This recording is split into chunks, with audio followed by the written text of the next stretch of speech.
Red టీవీలో మీ వ్యాపార ప్రకటనల కోసం ఈ నంబర్ ని సంప్రదించండి 6281747728. సార్ పవన్ కళ్యాణ్ గారు పిఠాపురం నుంచి ఎమ్మెల్యేగా పోటీ చేస్తారని చెప్పేసి ఆ మధ్య అనౌన్స్ చేశారు. అయితే ఇప్పుడు ఆయన ఇక్కడ నుంచి కాకుండా కాకినాడ నుంచి ఎంపీగా పోటీ చేయడానికి వెళ్ళిపోతున్నట్టు తెలుస్తుంది. ఎందుకు ఈ విధంగా కాకినాడకు షిఫ్ట్ అవుతున్నారు? మరి వార్తల్లో నిజం ఉందా? మీ ఒపీనియన్ ఏంటి సార్? పవన్ కళ్యాణ్ ముందు నుంచి కూడా కన్ఫ్యూజ్ చేసే సిద్ధాంతాన్ని ఫాలో అవుతాడు. అంటే కన్ఫ్యూజ్ చేయడం, జనాల్ని కన్ఫ్యూజ్లో ఉంచడం, చివరి వరకు ఏది తేల్చకపోవడం అనేది అతను ఎప్పటి నుంచో ఆ టాక్టిక్స్ అనేది ఫాలో అవుతాడు.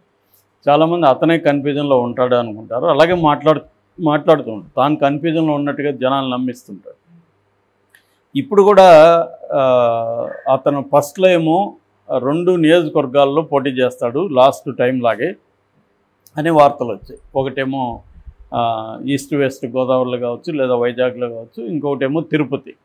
2 చోట్ల వాళ్ళ అన్న తిరుపతిలో ఇక్కడ పోటీ చేసినప్పుడు తిరుపతిలో గెలిచాడు. కాబట్టి తిరుపతిలో ఎందుకంటే బలిజ పాపులేషన్ అక్కడ చాలా ఎక్కువ ఉంటుంది. కాబట్టి వాళ్ళు కూడా పవన్ కళ్యాణ్ ఓన్ చేసుకుంటారు. కాబట్టి అక్కడ గెలిచే ప్రాబబిలిటీ ఎక్కువ ఉందనేది అక్కడ అనుకున్నారు. సో కానీ మళ్ళీ ఏమైంది, లేదు ఒకే చోట నిలబడతాడు. పిఠాపురం కానీ ఫస్ట్ ఏమో గాజువాక, తర్వాత భీమవరంలో నిలబడతాడు అనేది అన్నారు. దాని తర్వాత లేదు అసలు అసెంబ్లీలో కంటెస్ట్ చేయడు, ఎంపీగా వెళ్ళిపోతున్నాడు. ఎందుకంటే బీజేపీ వాళ్ళు అడిగారు, నువ్వు ఎంపీగా రా, నీకు మినిస్టర్ ఇస్తాము నెక్స్ట్ మన గవర్నమెంట్ వస్తుంది అన్నారు. పవన్ కళ్యాణ్ కూడా ఇక్కడ అసెంబ్లీలో ఎట్లాగూ తాను మైనార్టీగా ఉంటాడు. ఎందుకంటే తెలుగుదేశం గవర్నమెంట్ ఫామ్ అయినప్పుడు తమది మైనార్టీ ఉంటుంది. కాబట్టి తనకేమీ ముఖ్యమైన పదవులు అయితే ఏదో రావు. దానికంటే అక్కడ సెంట్రల్లో ఉంటే మంచిది. ఒకవేళ ఇక్కడ లేకపోయినా, తెలుగుదేశం పవర్లో లేకపోయినా, తను సెంట్రల్లో పవర్ ఉంటే తను ఇక్కడ కూడా బిల్డప్ చేసుకోవచ్చు అన్న ఒక యాంగిల్లో అనుకున్నారని చెప్పారు. దాని తర్వాత ఏమైంది, సడన్గా అతను అనౌన్స్ చేశాడు, పిఠాపురంలో నేను నిలబడుతున్నాను. అంతకుముందేమో పిఠాపురంలో పవన్ కళ్యాణ్ నిలబడతాడో లేదనే కన్ఫ్యూజన్ ఉండడం వల్ల అక్కడ తెలుగుదేశానికి సంబంధించి ఎస్విఎస్ఎన్ వర్మ ఆయన రెడీ చేసుకున్నారు. ఎందుకంటే ఆయనకి గతంలో 2019లో కూడా టికెట్ ఇచ్చారు. పెన్నం దొరబాబు దగ్గర ఓడిపోయాడు ఆయన. సో అందువల్ల ఆయనకి సింపతి ఉంది. రెండోది ఆయన నిరంతరం ప్రజల్లో ఉంటాడు. కరోనా టైంలో కూడా ఆయన ఇంట్లో ఉండకుండా బయటికి వెళ్ళి ప్రజల్లో ఉన్నాడు. సో అందువల్ల ఆయన గెలిచే అవకాశాలు ఉన్నాయనేది ఒక అంచనా. దానివల్ల ఆయన అక్కడ రెడీ చేసుకున్నాడు. కానీ పవన్ కళ్యాణ్ ఎప్పుడైతే అక్కడ అనౌన్స్ చేస్తారో అక్కడ పెద్ద ఎత్తున నిరసన వచ్చింది. పవన్ కళ్యాణ్ పిఠాపురం ఎంచుకోవడానికి ప్రధాన కారణం కాపులు 92,000+ ఉన్నారు. కాబట్టి వాళ్ళందరూ మనకు హెల్ప్ చేస్తారు. 2,30,000 వరకు అక్కడ ఓటర్స్ ఉంటే అందులో దాదాపు సగం దగ్గరకి కాపులు ఉన్నారు. కాబట్టి మనకి ఈజీగా వస్తుంది. మిగతా వాళ్ళు ఎలాగో మనకి హెల్ప్ చేస్తారు అనుకున్నారు. అయితే ఈ వర్మ అనుచరులు అక్కడ పెద్ద ఎత్తున ఆందోళన చేశారు. దాంతో చంద్రబాబు వర్మను పిలిపించి, నీకు ఎమ్మెల్సీ ఇస్తాను, అది కూడా ఫస్ట్ దీంట్లోని కోటాలోని ఇస్తాను నీకు, నువ్వు వెళ్ళి పవన్ కళ్యాణ్ గెలిపించంటే వర్మ వెళ్ళి నేను పవన్ కళ్యాణ్ గెలిపిస్తాను, ఆయన రావాల్సిన అవసరం కూడా లేదు ఇక్కడికి, నేను గెలిపించిస్తాను, ఆయనకి రాష్ట్రంలో మిగతా చోట్ల ఆయన తిరగాలి కాబట్టి అది చూసుకోండి అని చెప్పాడు. అంత బాగానే ఉందనుకున్నారు.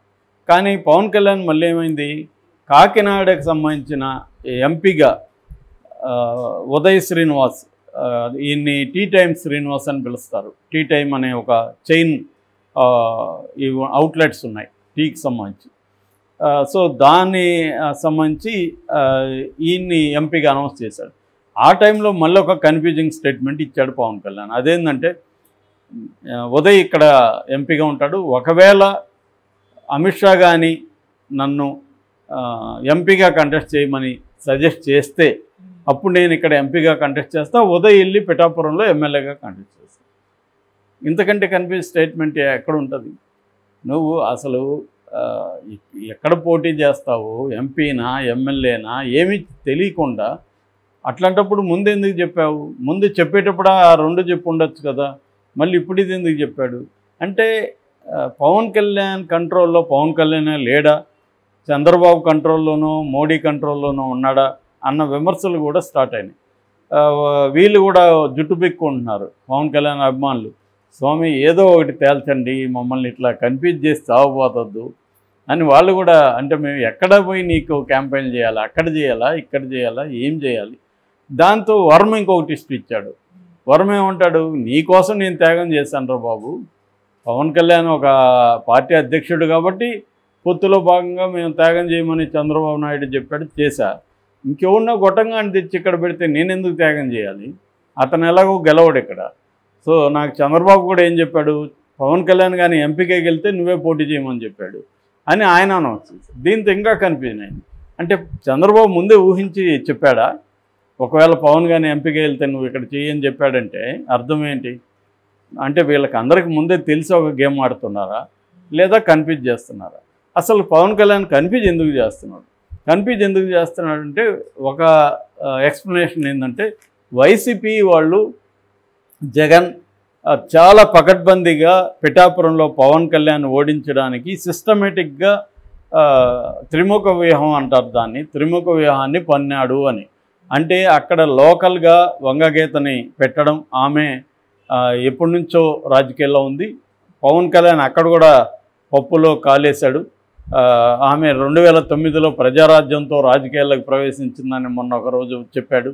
ఆమె దానికి కౌంటర్ ఇచ్చింది, ఒరే బాబు నేను 2004 నుంచే రాజకీయాల్లో ఉన్నా, కాంగ్రెస్లో ఉన్నాను, అప్పటికి నాకు రీజనల్గా పదవులు కూడా ఉన్నాయి, నేనేమి మీ ప్రజారాజ్యంతో రాజకీయాల్లోకి రాలేదు, తెలుసుకొని మాట్లాడాను ఆమె రిటార్ట్ ఇచ్చింది. ఇతను ఎప్పుడు తెలుసుకొని ఏ విషయం మాట్లాడు కాబట్టి నోటికి వచ్చింది మాట్లాడుతుంటాడు, మళ్ళీ పోయి ప్లేట్ ఫిరాయిస్తుంటాడు కాబట్టి ఆయనకేం ఇబ్బంది లేదు. ఎందుకంటే నిజంగా ఆమె చెప్పింది కరెక్టా కాదనేది మళ్ళీ చెప్పాలి కదా, దానికేం లేదు.